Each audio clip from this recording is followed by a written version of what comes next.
Can you tell I didn't shower today? Because I didn't. So welcome to the next episode of Outrage here on this channel, where I talk to you about controversial issues because I have a lot of opinions and I like controversial things. So here we go. So today I want to talk about something really important, and I want to talk about consent, and specifically consensual sex, and why it is the only type of sex that you should be having. Sex is not always something that I talk about on this channel, but I want to take the chance today to do that because sex is something that is a part of life, and it is something that most of us experience. See, to me the thing with sex is that it is something that people define differently. And I think the thing is that I live in a society that tends to promote that a man and a woman have sex in one way and that's it. That's all that happens in the bedroom, nothing else, but that's not true. And I think even when you look at gay men and lesbians, I think a lot of the time they get asked stuff like, well, how did two men have sex? Or how did two women have sex?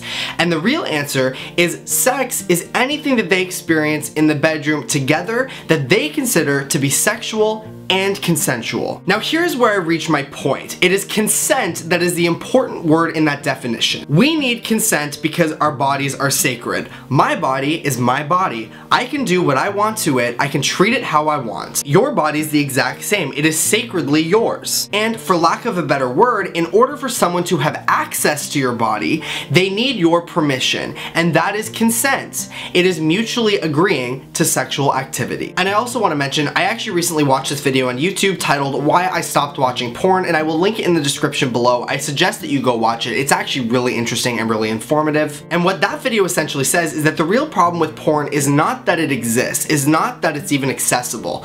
The real issue with porn is that it sexualizes aggression. And really, this makes sense because when you think about it, you can sexualize anything. As long as you link something in your mind to sexual behavior, you can sexualize it. Like, for example, take a banana. I don't know who decided that a banana was sexual. I guess to some people it looks like a penis or something, but like to me, I will never understand why a banana is sexual.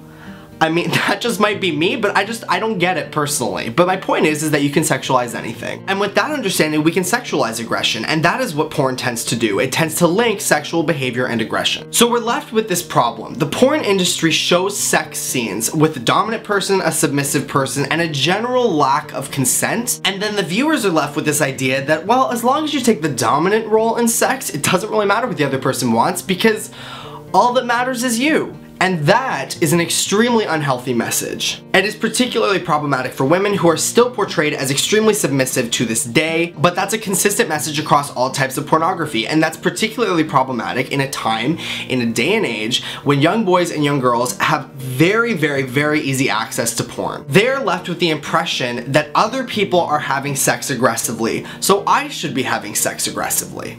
And that is also a problem. And this to me also links to the recent shooting in California. Most of the world, and I do not hesitate to say, especially the United States, do not deal with this problem head on. What we do as a society is tend to teach people to be aware of others who don't want consent. And this is a quote that I saw on Tumblr, but it's also very true, that we tend to teach people, don't leave your drink alone at the bar, instead of teaching people, don't drug other people's drinks. Like, I'm just saying. And when we teach people to be wary of other aggressive people rather than teaching sexually aggressive predators to stop being sexually aggressive, we see high levels of rape and sexual assault. So to me, this is the real answer. Instead of only teaching people to just be aware of others who don't care about consent, which by the way is an important message by itself, we need to also be teaching people who don't care about consent to start caring about consent, because that is the only acceptable form of sex. Whatever you do together in your bedroom that you consider to be sexual and consensual. So that is all I have to say on this topic right now. My question for you guys today, and please comment down below answering, what do you think about consent? Is consent important? Do you think that porn is problematic? Does porn teach aggression? Is aggression problematic? I don't know, just kind of, today was supposed to be about consent and sex, and I kind of went on a bit of a tangent on multiple topics, but I think they intertwined a little bit, hopefully. Anyways, that is all I have to say for today. I hope you guys have a fantastic week. I will talk to you all next Friday, and until then, Davidoutt.